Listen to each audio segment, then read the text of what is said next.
Hi! For today's video mga kainday, sobrang tumal nga pala kanina mga kainday. Pero bago yun mga kainday, ito nga pala mga pinagagawa ko bago ako nagtinda mga kainday. Maaga nga pala ako nagpunta sa may cemetery mga kainday at naisipan ko na namang mag-jogging. O kita nyo yung polvo ko, pultak-pultak. Nga pala pagdating ko dito nag-jogging agad ako. Wala nang walking mga kainday, takbo agad para mabilis matapos. At pagkayari kong mag-jogging mga kainday, ito nga pala, nag-cool down muna ako ng katawan ko mga kainday.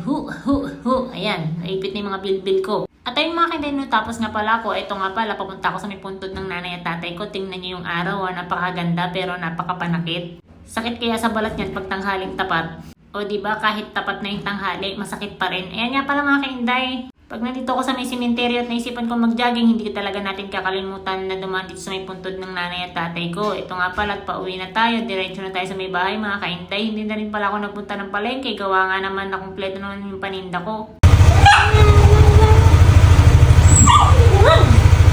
Ito nga pala mga kainday, nagtimpla na ako ng kape tsaka ako maggagayak ng mga paninda ko para mabilisan lang mga kainday. Mabilis lang ba natin igagayak yung mga gamit nating pangtinda mga kainday? Bali nga pala sa pag-uwi ko sa gabi mga kainday, winawashing ko na rin pala tong food cart ko. Kaya eto sa umaga, pinupunasan ko na lang siya mga kainday. Tapos, etong kulay pink na to, nilalaban ko. Bali 2 beses ko siyang ginagamit. Tapos yung pangalawa mga kainday, yun lalaban ko na siya. Pero kung natulog-tuluan to ng syrup mga kainday, naninigas kasi yun kaya dapat ng laban. Ayan nga pala, pasintabi mga kainday, naglinis nga rin pala ako ng CR dyan. Pagkayari ko nga palang maglinis, itong pamangkin ko nagpatali ng buhok para makagayak na rin yung nanay niya mga kainday.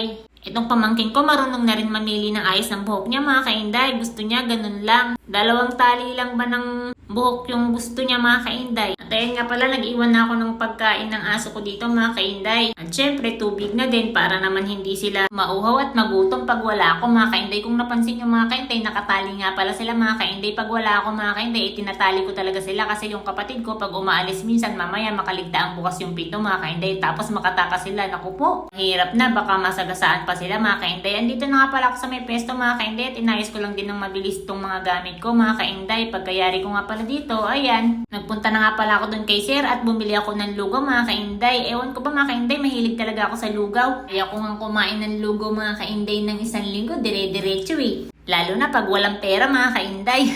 O aminin nyo, pag nagtitipid kayo mga kainday, doon tayo sa mga nakakamura, diba? At ayun nga pala mga kainday, habang kumakain ako ng lugaw, dumating nga pala tong pinsan ko mga kainday. Nagpaluto siya ng hotdog sandwich na may kasamang drinks mga kainday. Yung combo, 85 pesos nga pala to. Siyempre mga kainday, habang andyan yung pinsan ko, nakikipag-chismisan ako. Ayan nga pala si madam, regular customer na rin natin yan. Ayan nga pala yung aso na sumakay sa may tricycle, baka